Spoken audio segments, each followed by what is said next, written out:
আপনাদের থেকে আমি জিজ্ঞেস করব, যদি আপনারা উত্তর না দিতে পারেন আমি দিয়ে দিব। আহলে বাইত, আহাল, আমি যখন বলি বাবা উনি আপনার কি হয়, উনি আমার আহাল, আমার বংশধর, বলেন না, বলে কি না? বলে। আহালের অনেকগুলো অর্থ আছে। আহাল মানি বংশধর, বংশ। আহাল মানি পরিবার। আবার আহাল মানি মালিক। আহাল মানি অধিবাসী। আর বাইত, বাইতুন মানে গড়। তো গড়ের মধ্যে যিনি বসবাস করেন, খুব খেয়াল করবেন, গড়ের মধ্যে যিনি থাকেন, গড়ের মধ্যে যিনি বসবাস করেন, ওনাকেই আহলে বাইত বলা হয়। গড়ের অধিবাসীকে আহলে বাইত বলা হয়। আমি আপনাদের কাছে জানতাম চাই, আমার নবীর ঘরে নবীজির সকল বিবিরা, আমাদের মারা সবাই ছিল কিনা? বলেন না, ছিল কিনা? নবীর নাতিরা ছিল কিনা? নবীর চাচারা ছিল কিনা? সবাই নবীর ঘরে ছিল। এই নবীর ঘরে যারা বসবাস করতেন, নবীর ঘরে যারা থাকতেন, তাদেরকেই আহলে বাইত বলা হয়। এখন প্রশ্ন হলো, হুজুর নবীর ঘরে নবীর চাচারাও থাকতেন, ওনারা কি আহলে বাইত? হ্যাঁ, ওনারাও আহলে বাইত। নবীর বিবিরা থাকতেন, ওনারা কি আহলে বাইত? হ্যাঁ, ওনারাও আহলে বাইত। নবীর কন্যারা থাকতেন, ওনারা কি আহলে বাইত? হ্যাঁ, ওনারাও আহলে বাইত। নবীর বাতি যারা থাকতেন, ওনারা কি আহলে বাইত? হ্যাঁ, ওনারাও আহলে বাইত। তবে মনে রাখবেন, এই আহলে বাইতকে মুফাসসির কেরাম, মুহাদ্দিসিনে আযম দুই ভাগে বিভক্ত করেন। একটা হলো আহলে বাইতে আম, আর একটা হলো আহলে বাইতে খাস। একটা হলো আম, আম আম মানে ব্যাপক, সবাইকে অন্তর্ভুক্ত করা হবে। আমি সহজে বুঝাই দিচ্ছি। আমি যখন বলবো আপনারা সবাই, তখন এটা হয়ে যাবে আম, ব্যাপক। আর যখন আমি বলবো আপনাদের সবার মধ্য থেকে আমার এই বাবাজি, তখন উনি একজন খাস হয়ে যাবে। তো মনে রাখবেন, আহলে বাইতে আম যখন বলবে, তখন নবীর চাচাদেরকে অন্তর্ভুক্ত করা হবে, নবীর সকল বিবিদেরকে অন্তর্ভুক্ত করা হবে, নবীর নাতিদেরকে অন্তর্ভুক্ত করা হবে, নবীর বাতিজাদেরকে অন্তর্ভুক্ত করা হবে। এক কথায় সবাইকে অন্তর্ভুক্ত হয়ে যাবে। এর মধ্যে যখন বলা হবে আহলে বাইতে খাস, তখন সবার মধ্য থেকে আমার নবীর 4 জন বংশধর আওলাদ নির্দিষ্ট হয়ে যাবে। জোরে করে সুবহানাল্লাহ। আমার কথা বোঝা যায়? হ্যাঁ, আপনারা বুঝে নিন, না বুঝলে আমি বারবার বলবো, বুঝে নিতে হবে। তাহলে নবীর সব আওলাদ যখন অন্তর্ভুক্ত করা হবে, তখন হবে আম। আর এই সবার মধ্য থেকে আমার নবী বলেছেন, আমার খাস একদম কাছের আওলাদ হলো 4 জন। বলেন না, কয়জন? 4 জনকে আমি প্রথমে বলে দিচ্ছি, তারপর দলিল দিচ্ছি। 1 নাম্বার হজরতে শেরে খোদা আলী, 2 নাম্বার মা ফাতেমা, 3 নাম্বার হাসান, 4 নাম্বার হুসাইন। এই 4 জন হলো আহলে বাইতে খাস। বলেন না, এই 4 জন আহলে বাইতে কি খাস? এখন আসেন, প্রশ্ন করতে পারেন, হুজুর এই 4 জন দিয়ে আহলে বাইতে খাস আমরা বুঝবো কেমনে, জানবো কেমনে?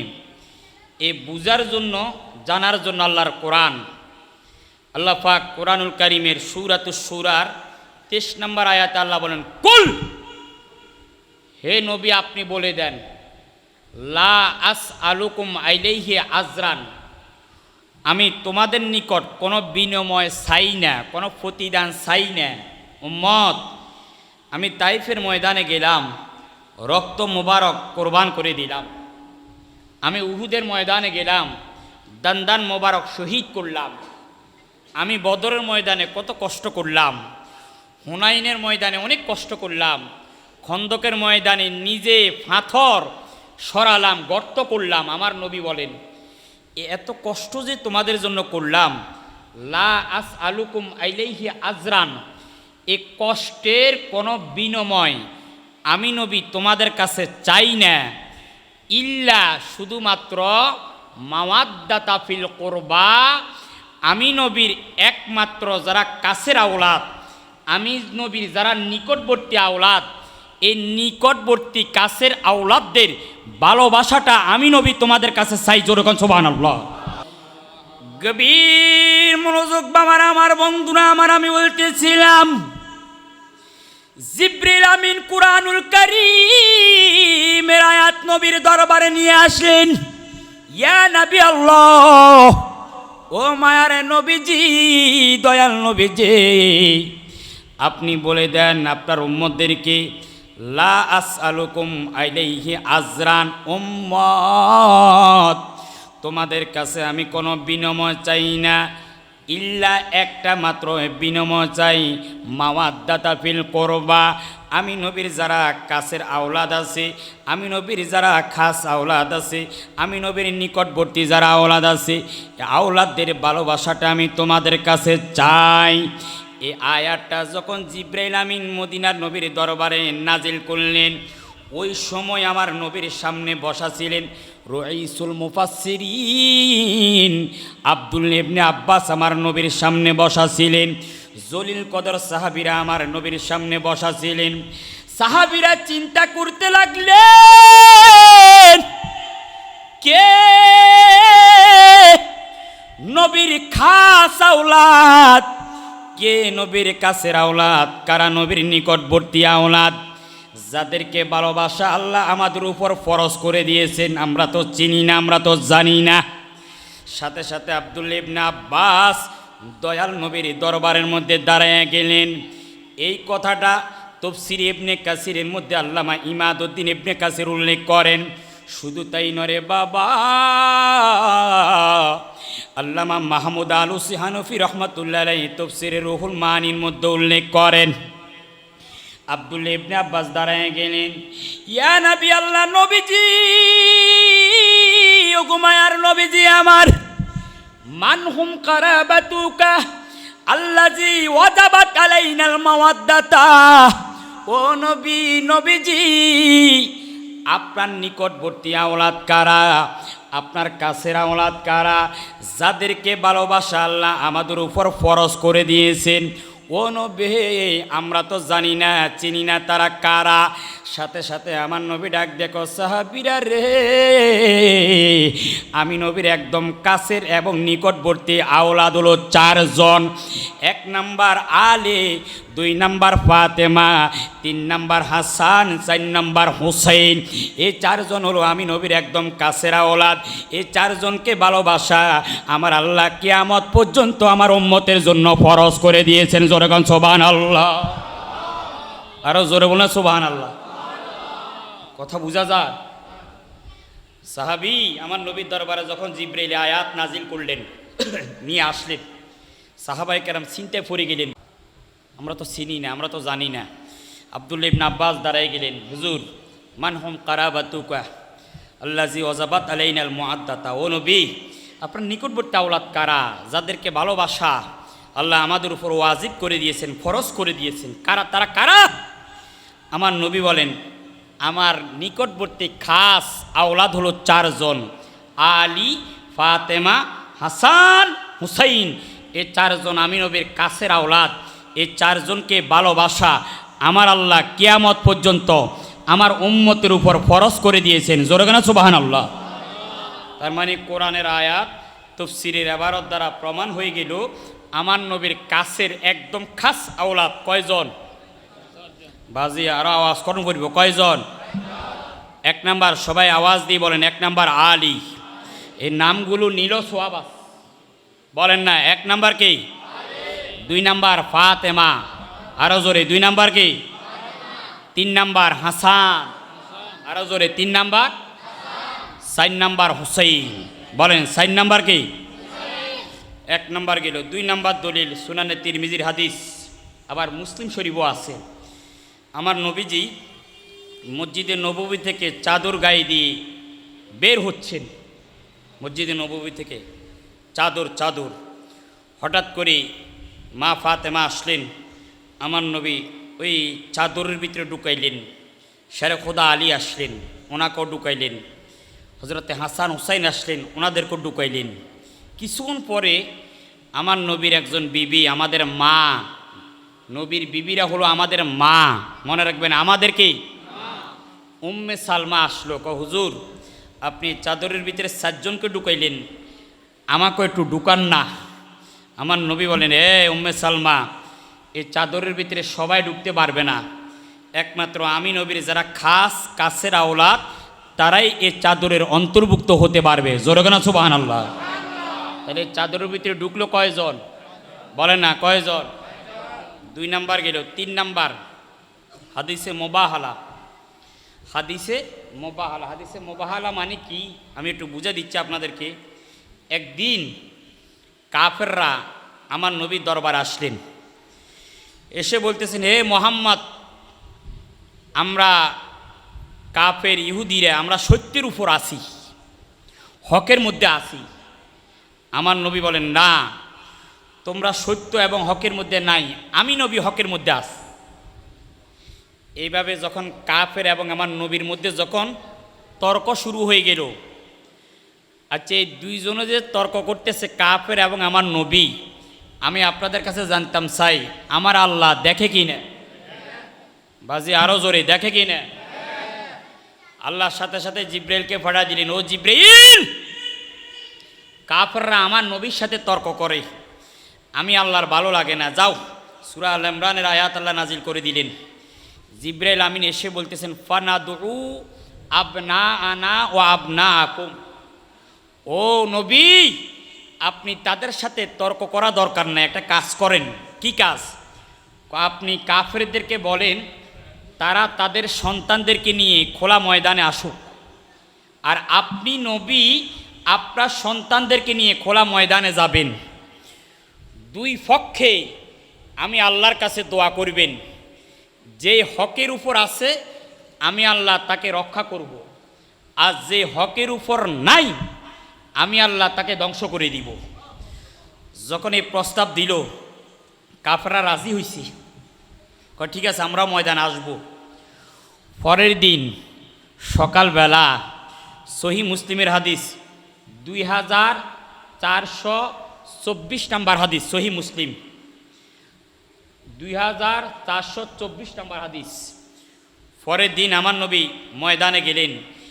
আমার নবী ময়দানে যাওয়ার সময় নবীজির সন্তান 4 জনকে নিয়ে গেলেন, একজন আলী, আরেকজন ফাতেমা, আরেকজন হাসান, আরেকজন হুসাইন। এই 4 জনকে নিয়ে আমার নবী খোলা ময়দানে চলে গেলেন। জোরে না সুবহানাল্লাহ। আর এই দিক দিয়ে আসার কথা কারা? বলেন না কারা? খবর নাই, সময় যাচ্ছে, কাফেরদের কোনো খবর নাই। আচ্ছা তারাও তো জানে যে আমরা হকের উপর নাই, মুহাম্মদে হকের উপর আছে, কিন্তু বাপদাদার দিনের ধর্ম মানতে গিয়ে তারা হয়তো আমার নবীকে মানতো না, তারা জানতো নবী হক। যখন দেখলেন কাফেররা আর আসতেছে না, এবার আমার নবী কালো চাদর নিলেন, সহি মুসলিমের হাদিস। সুম্মা জা আল হাসান ফাআদখালাহু, ইমাম হাসান আসলেন, আমার নবী কালো চাদরের ভিতরে ইমাম হাসানকে ঢুকাইলেন। সুম্মা জা আল হুসাইনু ফাআদখালা মাআহু, ইমাম হুসাইন আসলেন, ইমাম হুসাইনকে চাদরের ভিতরে ঢুকাইলেন। সুম্মা জা আত ফাতেমাতু, মা ফাতেমা আসলেন, ফাআদখালাহা, মা ফাতেমাকেও আমার মদিনার নবী চাদরের ভিতরে ঢুকাইলেন। জোরে না সুবহানাল্লাহ। গভীর মনোযোগ বাবারা, আমার বন্ধুরা আমার, আমি বলতেছিলাম অল্প কিছুক্ষণ পরই শেরে খোদা আলী আসলেন, আলীকেও আমার নবী ঢুকাইলেন। তাহলে আপনারা বলেন চাদরের ভিতরে আমার নবী কয়জনকে প্রবেশ করাইলেন? 4 জন। বলেন না কয়জন? এই 4 জনকে আমার নবী চাদরের ভিতরে ঢুকাইয়া মদিনার নবীজি আসমানের দিকে তাকাইয়া আমার নবী 2টা চোখের পানি ছেড়ে আমার নবী আল্লাহর কাছে দোয়া করতে লাগলেন, আল্লাহুম্মা হাউলাই আহলে বাইতি খাসাতান, আল্লাহ চাদরের ভিতরে যারা অন্তর্ভুক্ত হলো, যারা চাদরের ভিতরে ঢুকলো, একমাত্র তারাই হলো আমি নবীর খাস আওলাদ, আমি নবীর নিকটবর্তী আওলাদ, আমি নবীর কাছের আওলাদ। আল্লাহ রে, আমি নবী চারজনকে ভালোবাসি। জোরে কেন সুবহানাল্লাহ। আল্লাহ আমি এই চারজনকে ভালোবাসি, আল্লাহ তুমিও এই চারজনকে ভালোবাসো। শুধু তাই নয়, কিয়ামত পর্যন্ত এই চারজনকে যারা মহব্বত করবে, যারা ভালোবাসবে, আল্লাহ তুমিও তাদেরকে মহব্বত করিও, ভালোবাসিও। জোরে গান সুবহানাল্লাহ।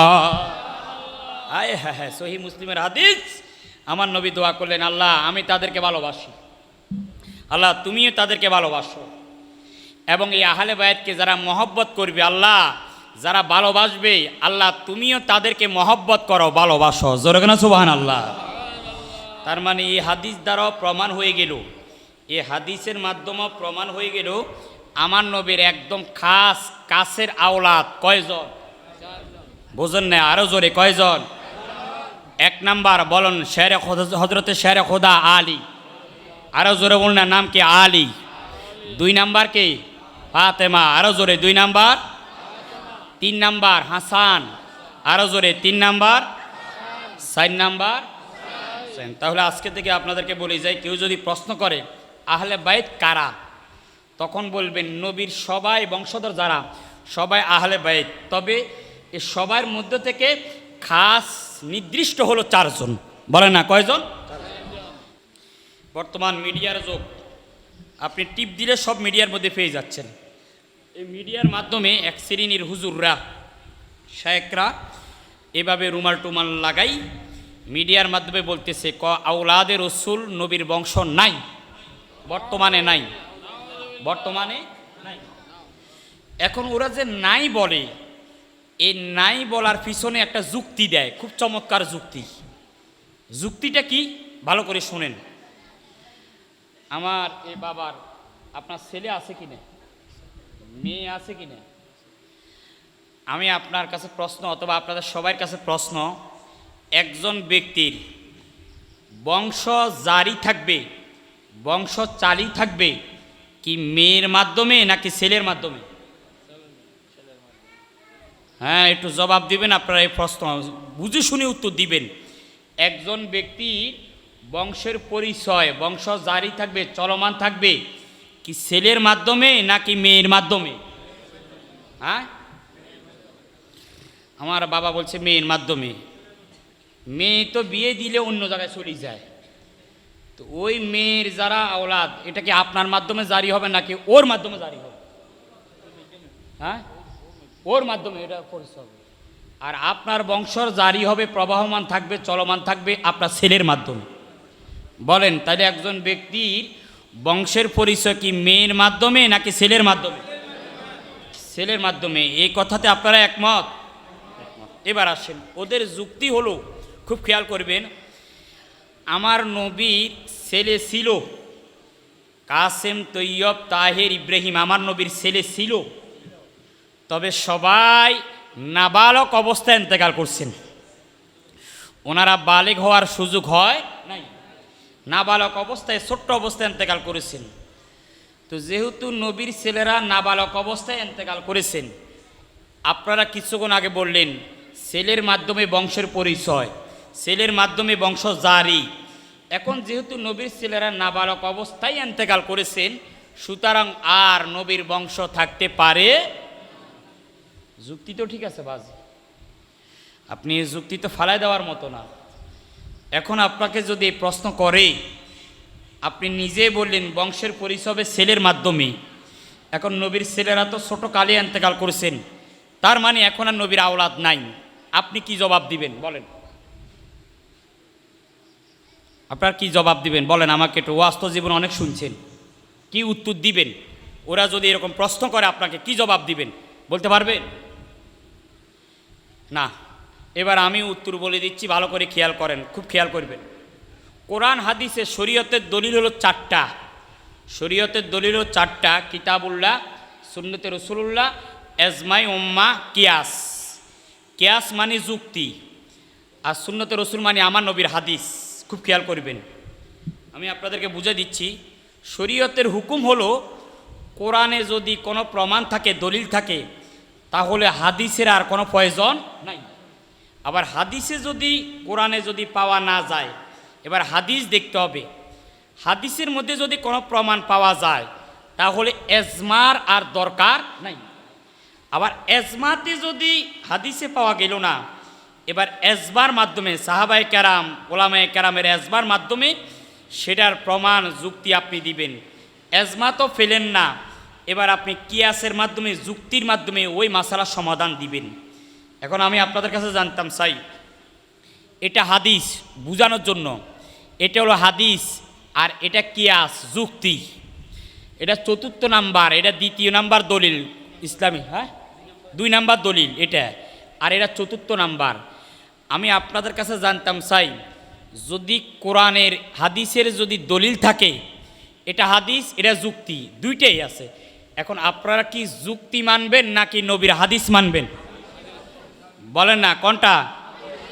বাজি ঘুমাইয়েন না, হ্যাঁ ওনারা আসছেন কেন দেরি করি বাজি, আমি এটা স্টেজে উঠছি দেরি করি, আর ওয়াজ কোনো কম হইতো না, ওয়াজ বেশি হইব, ফজর পর্যন্ত চলিব।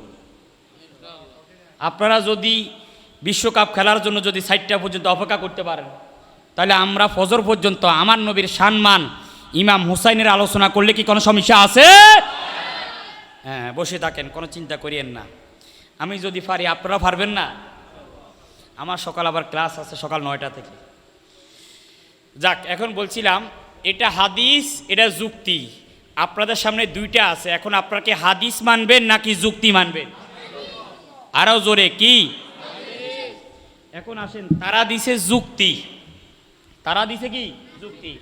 এবার আমার নবী কি বলেন? আল মুজামুল কবির, ইমাম আল মুজামুল কবির 3য় খণ্ডের মধ্যে ইমাম বাইহাকি উল্লেখ করেন যে ইন্নাল্লাহা, নবীর হাদিস, ইন্নাল্লাহা আজ্জা ওয়া জাল্লা জাআলা যুরিয়াতি কুল্লু নবিয়িন ফি সালবিহি।